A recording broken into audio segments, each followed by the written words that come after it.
All right, so we're going to go ahead and jump here into Chapter 9, Dictionaries and Sets. This is our last chapter of this course.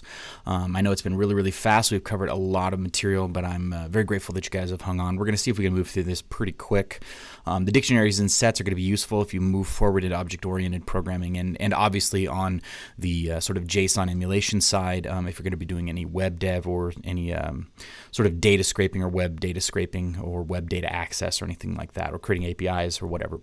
So these dictionaries are very, very important, especially in terms of sort of defining data structures and data structuring, especially if you're sort of working on big data sets and you want to break that down into objects or anything like that. Okay, but we're going to move pretty quickly because there's not a ton to cover. There's a lot of slides, but not a ton to cover.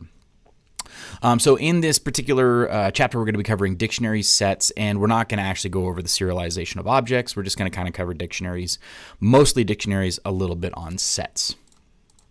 Okay, so a dictionary, basically, it's an object that stores a collection of data. So far, we've seen lists, we've seen strings, we've seen tuples, we've seen some different data types and different data sets. This is just one more addition of data, of some sort of a data set. Okay, so it's an object that stores a collection of data. Now, the differentiation here is that in a list, for instance, the data is stored in a index value pair. Okay, so we've talked so far about index 0, 1, 2, 3, 4, 5, 6, 7. You can dereference a list based on index. So we can grab the 0th element, the first element, second element, whatever. So essentially, we look up elements in a list by index. We look up elements in a string by index. In a dictionary, the differentiation is we look up elements by a key value, or a key. Okay, so essentially we have a key and then a value. So in the way that we look at a dictionary, and I'll show you this, is we have a key and a value, and it's a set of key value pairs. Okay, so it's often referred to as mapping of a key to a value, and it must be an immutable object. You can't change the keys at all. You can delete keys and values, but you can't change the key. Okay, so to retrieve a special value, then you're going to use the key associated with that particular value. So again, elements in a dictionary are 100% unsorted. Now in a list, they're obviously sorted, 0, 1, 2, 3, 4, 5, 6, 7, 8, 9 by index. Okay, in a dictionary, they are in the order that you place them, and I will show you that as we move into Python. Okay, so in the general format for retrieving a value from a dictionary is the dictionary and then the key. Now remember, when we're working in dictionaries, it's all strings. Okay, and I will show you that, but it's going to be dictionary, double quotations, some sort of a string, okay, because you're going to add your value as a string. Now again, if the key dictionary associated with the value, if the key is in the dictionary, the value associated is going to be returned. If not, you're going to get a key error. So you can use your try except block to make sure that you have some safety there. There's also some methods and functions that you can use also to sort of avoid the key error exception. So you can obviously test whether a key is in a dictionary using the in and not in, so you can avoid the key error exceptions, or you can actually do a try except block. Okay, so to add something, we're going to use this dictionary key, which is going to usually be a string and the value, and that's going to be sort of how we can add something else in there. We're going to do something like a user, and I can show you all this information. So you can do the same thing with delete. So let's say we have a middle initial. We would go delete the dictionary name and then in quotations MI, and that would go ahead and pull that out. Obviously, if it's not in there, we're going to get a key error, so you can do a try except to be able to sort of deal with that. Now, obviously, since a dictionary is just another data set, you can actually use the length function. So you can get the length of the number of keys in a dictionary by using the len function. You can obtain the number of elements in the dictionary. Keys, again, are immutable, but associated values can be changed. So let's say we have the keys first, last, and mi. First, last, and mi. Let's say the initial value is first Adam, last is Spanier, mi is M. Okay, I can actually change that to first John, last Smith, mi, J. Okay, so we can actually set the values to something different. Those are immutable, but the keys themselves are immutable. It's just like in a list. I can't change the 0th index to 1. Right, the 0th index is always at 0. I can change the value at the 0th index, but I cannot change the index itself. Okay, so in dictionaries, it's the same situation. The key is 100% immutable. Okay, so again, values stored in a single dictionary can be of different types. You don't have to have numbers. I mean, generally you're going to be using strings, but your keys are going to be strings, but your values can be numbers, your values can be Boolean, your values can be other stuff like that. So keep in mind, the keys are definitely strings, are usually strings, and the values can be sort of anything. It can be a float, it can be an int, it can be a string, it can be a Boolean, or anything like that.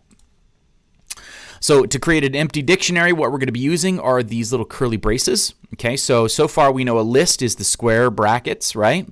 We know that a tuple is parentheses. We know that a string is quotations. So a dictionary is going to be these curly braces. Okay, so that's what's going to delineate what a dictionary is. You can also use the built-in function dictionary to convert, say, a list into a dictionary. And again, you can add stuff to the dictionary as the program executes. Just because you have that set doesn't mean you can't add stuff later. And I'm going to show you can use a for loop to iterate through the keys and the values in the dictionary. Okay, and I'll kind of show you how to do that. There's some dictionary methods that we can use, like the clear method and the get method. Clear method is just going to clear everything out. The dictionary.get method is really nice because it cannot raise the key error exception. So if you try to get a key that doesn't exist, it's just going to not get it. Okay, so it's not going to throw any problems or whatever. If the key isn't found, you can actually put this default in there to tell you like, hey, key not found or whatever. You could put your value in there if you would like. You can also get you can use the .items functionality, and that returns all the dictionary's keys and associated values. So you can just get everything out, and it's returned as a dictionary view. All right, so let's go ahead and let's go ahead and jump into PyCharm and let's see what we can look at here. Okay, so let's say we just want to create a dictionary. So let's go ahead and use this idea of a user. Okay, so obviously I give it a name. I'm going to use these curly braces to delineate that it is a dictionary. And we're going to say that there is a first name. Okay, so first is the key. We're going to give it a value, and that's Adam. Okay, now we're going to use a comma to separate our key value pairs. Okay, we're going to have middle initial. Okay, so MI is the key, and the value then is M. Okay, and then we're going to do last right here. And actually, let's actually keep it all lowercase just so we can be consistent. Okay, so we have first MI and last, and then obviously we need to make sure that we don't use a comma there, but we use a colon. Okay, so last colon Spaniard. All right, so now we have this dictionary here where I have a key of first is Adam, MI is M, last is Spaniard. Now, to make sure that this works and it's not going to throw any problems, we're going to go ahead and just run this. Okay, so there you go. Everything is good. Okay, so to be able to actually get something out of that, we actually have to be able to call it by key. So let's go ahead and say I want to go ahead and just print the first name, right? So I can say user, and then I can use my square braces, and remember these are strings, so I can go ahead and print first. Okay, now it prints Adam there. Now let's try something that isn't in there to get that key error.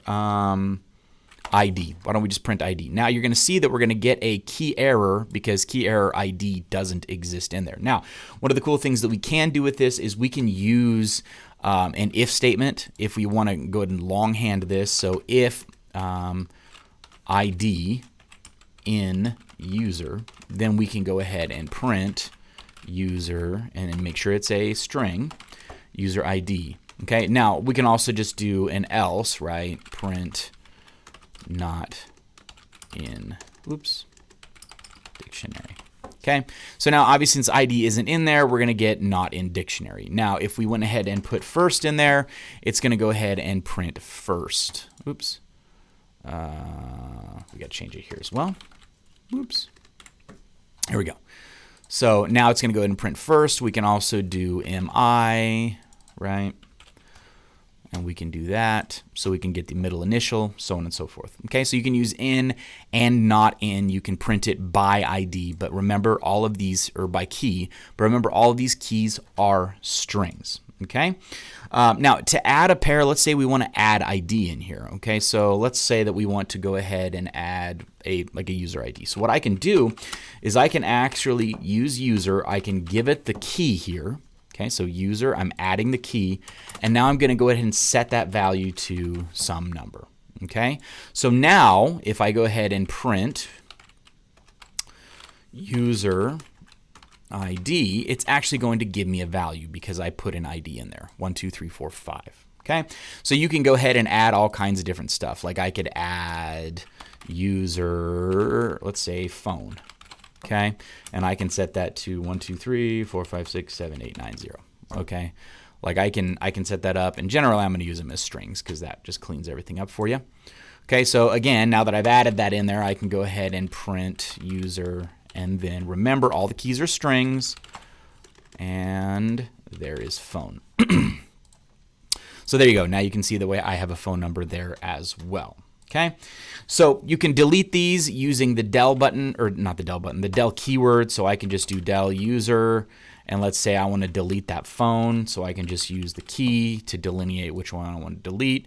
And now after that, I should get a key error because it's not in there anymore, right? Okay, so key error phone because I have deleted it. Okay, so obviously I can get the length function of user very simply by, I can just print len and then I can use user in there, and boom, I have a length. Oops, I need to get rid of this.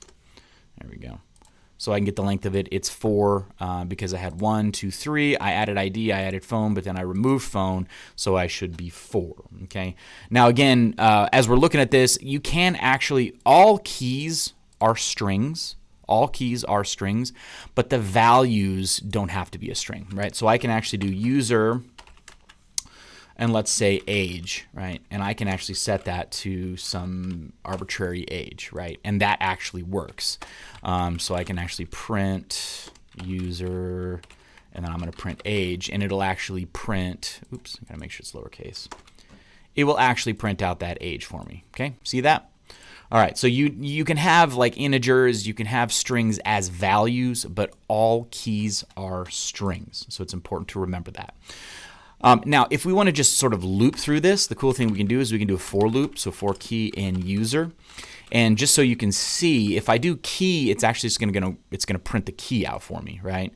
So I have first, middle, last, ID, and age. If I want to get the value out of that, all I got to do is put user back in, because that's the name of the dictionary.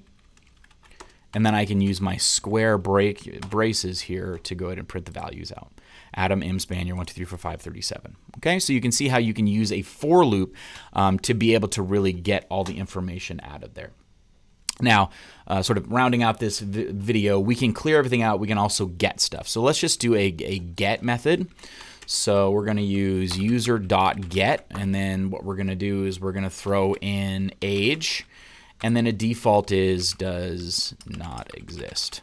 Okay, so when we print this, and actually we want to print that.